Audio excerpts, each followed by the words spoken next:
Lucy Berry ទីក្រុងរបស់រុស្ស៊ីយ៉ាកូយ៉ាងត្រូវបានកំណត់តាមពិភពលោក Guinness World Record ចាត់ទុកជាកន្លែងដែលមានអាកាសធាតុក្តៅបំផុតហើយនិងអាកាសធាតុត្រជាក់បំផុតនៅខែមករាដើមឆ្នាំនេះអាកាសធាតុត្រជាក់ខ្លាំងរហូតដល់ដក67អង្សាក្រោមសូន្យចំណែកឯនៅខែមិថុនានេះវិញសីតុណ្ហភាពបានឡើងដល់កម្រិត38អង្សាអាកាសធាតុក្តៅត្រជាក់ខ្លាំងនៅទីក្រុងរុស្ស៊ីដែលស្ថិតនៅពីលើរង្វង់ខ្សែពលអាទិត្យនេះមិនមែនជារឿងថ្មីនោះទេក៏ប៉ុន្តែអ្វីដែលទីចំណាប់អារម្មណ៍របស់អ្នកឧតុនិយមហើយនិងអង្គការឧតុនិយមអន្តរជាតិរបស់ការសហប្រជាជាតិទាំងមិនបានចំអល់កម្ដៅដល់ទៅ38អង្សាកាលពីថ្ងៃទី20មិថុនាកន្លងទៅនៅខែមិថុនាដូចគ្នានេះកាលពីឆ្នាំមុនទីក្រុងវ៉ាកខូយ៉ាងធ្លាប់មានកម្ដៅត្រឹមតែ20អង្សាតែប៉ុណ្ណោះមានន័យថាដល់ពេលធៀបទៅនឹងរយៈពេលដូចគ្នានេះសីតុណ្ហភាពនៅពលអាទិត្យបានកើនឡើងដល់ទៅ18អង្សាគឺជាកម្រិតកម្ដៅខ្ពស់បំផុតបំបែកអកតកម្មសម្រាប់ខែមិថុនាពលអាទិត្យគឺជាតំបន់ដែលឆាប់ក្តៅលឿនជាងតំបន់ផ្សេងទៀតនៃផែនដីដល់ទៅ2ដងនៅខែឧសភាអាកាសធាតុឆាប់ឡើងក្តៅលឿនដូចព្រលឹងដល់ទៅ10អង្សាលើកម្រិតជាមធ្យមរហូតធ្វើឲ្យខែឧសភាឆ្នាំ2020នេះក្លាយទៅជាខែដែលមានអាកាសធាតុក្តៅខ្លាំងដែលផែនដីមិនធ្លាប់មាននេះបានតាមបណ្ដាញអឺរ៉ុប Copernicus ដែលធ្វើការតាមដានការប្រែប្រួលអាកាសធាតុ During this moment, Facebook will take extra precautions to help everyone stay safe, stay informed, and ultimately to use their voice where it matters the most, which is voting. So many of the changes that we're going to announce today come directly from feedback and discussions that we've had with the civil rights community. They reflect months of work with our civil rights auditors, led by noted civil liberties and civil rights expert Laura Murphy and Megan Casey, a partner at the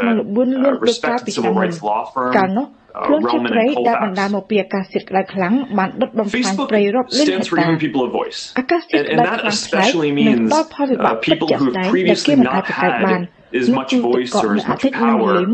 to share their own experiences. And it's really important that we make sure that our platforms live up to. So I'm going to walk through a few of the changes that we're making. The first is around providing authoritative information on voting during a pandemic. Now, last week, we announced the largest information campaign on voting in American history, with the goal of helping 4 million people to register to vote. And as part of this, we announced that we're creating a voting information center to share authoritative information on how and when you can vote. And that includes information on voter registration, voting by mail, and early voting. And during a pandemic, when a lot of people may be afraid of going to the polls, getting out word and authoritative information on voting by mail is going to be especially important. So we're going to be showing the Voting Information Center at the top of Facebook and the Instagram apps over the coming months. Now, in the midst of COVID, we're also very focused on preventing new forms of potential voting suppression. So, for example, if someone says on election day that a city has been identified as a COVID hotspot, there's a real question: is that voter suppression? Or is that simply sharing health information? And because of the difficulty of judging this at scale, we're adopting a policy of attaching a link to our voting information center for posts that our systems find that are discussing voting, including posts that come from politicians. So this isn't going to be a judgment of whether the posts themselves are accurate, but we want to make sure that people have access to authoritative information either way. Now, we're also going to take additional steps to make sure that we can fight voter suppression. In 2018, we updated our policies to ban any content that misleads people on when or how they vote. And now we're going to tighten these policies to reflect the realities that we're seeing leading up to the 2020 election. Now, since the most dangerous voter suppression campaigns can often be local and run in the days immediately before an election, we're going to use our elections operations centers, which we stood up, to quickly respond and remove false claims about polling conditions in the 72 hours leading up to Election Day. And drawing on our experience and what we've learned fighting COVID misinformation, we're going to be partnering with and relying on state election authorities to help determine the accuracy of this information and what is potentially dangerous. And we know that this is going to be challenging in practice, since facts on the ground can be uncertain, they can change quickly, and of course we don't want to remove accurate information about challenges that people are experiencing. But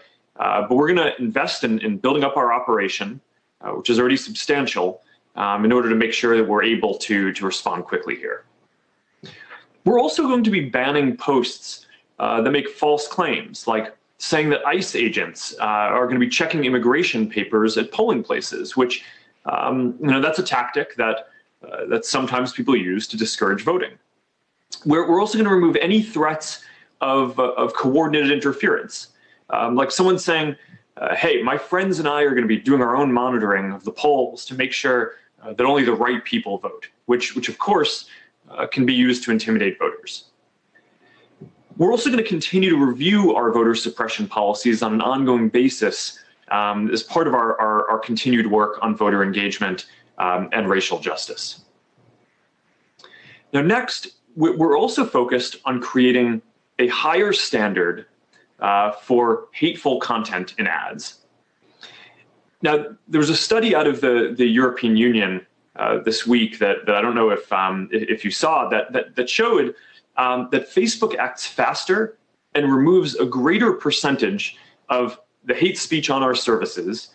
than other major internet platforms, including YouTube and Twitter. And this is the result of investing heavily in both AI systems and human review teams, so that now we're able to identify almost 90% of the hate speech that we remove before anyone even has to report it to us. We've also set the standard in our industry by publishing regular transparency reports so people can continue to hold us accountable for our progress. And we're going to continue investing in this work. We've already invested billions of dollars, and we have tens of thousands of people working on this, and we will commit whatever resources are necessary to improving our enforcement here. Now, we believe that there is a public interest in allowing a wider range of free expression in people's posts than in paid ads. And we already restrict certain types of content in ads that we would allow in regular posts. But we want to do more here to prohibit the kind of divisive and inflammatory rhetoric that has been used to sow discord. So today, we're adopting some new policies to prohibit a wider category of hateful content in ads. Specifically, we're going to be expanding our ads policy to prohibit claims that people from a specific race or a specific ethnicity or national origin or religious affiliation or caste or sexual orientation or gender identity or immigration status, any claim that they are a threat to the physical safety or health or survival of anyone else. And we're also changing our policies to better protect immigrants, migrants, refugees, and asylum seekers from ads that suggest that these groups are somehow inferior, or ads that are expressing contempt or dismissal or disgust directed at them. The next thing we're going to do is we're going to start labeling content that we find newsworthy, that might otherwise violate our policies. A handful of times a year, we make a decision to leave up content that would otherwise violate our policies because we consider that the public interest value outweighs the risk of that content. And often here, seeing speech from politicians is in the public interest. And in the same way that news outlets will often report what a politician says, we think it's important that people should generally be able to see it for themselves on our platforms too. So we will start soon labeling some of the content that we leave up because it is deemed newsworthy. So now people are going to be able to know when that designation has been made. We're still going to allow people to share this content in order to condemn it, just like we do with other problematic content, because this is an important part of how we discuss what is acceptable in our society. But we're going to add a prompt to tell people that the content that they're sharing may violate their policies, our policies. Now, to clarify one point on this that I know a lot of people have asked about, there's no newsworthy exemption to content that incites violence or suppresses voting. Even if a politician or government official says it, if we determine the content may lead to violence or deprive people of their right to vote, we're going to take that content down no matter who says it. And similarly, there are no exceptions for politicians in any of the policies that I'm announcing here today. So, overall, the policies that we're implementing today are designed to address the reality and the challenges that our country is facing and how these challenges are showing up across our platform and our community. I am committed to making sure that Facebook remains a place where people can use their voice to discuss important issues, because I really believe that we make more progress together when we can hear each other's perspectives. But I also stand against hate or anything that incites violence or suppresses voting. And we're committing to removing that content too, no matter where it comes from. We're going to continue reviewing our policies and looking at more ideas.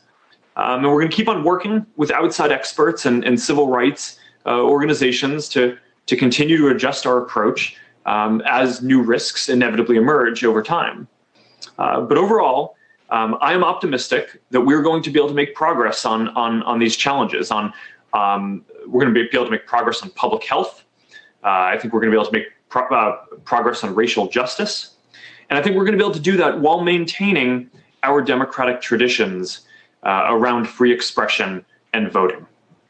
And I'm committed to making sure that Facebook is a force for good on this journey. All right. So thank you for tuning in. That's the part that I wanted to live stream and share with our public community this morning. So I'm going to end the live stream now so I can talk about a number of other internal topics with our team. But I hope all of you out there stay healthy and good, and I'm looking forward to seeing you all soon.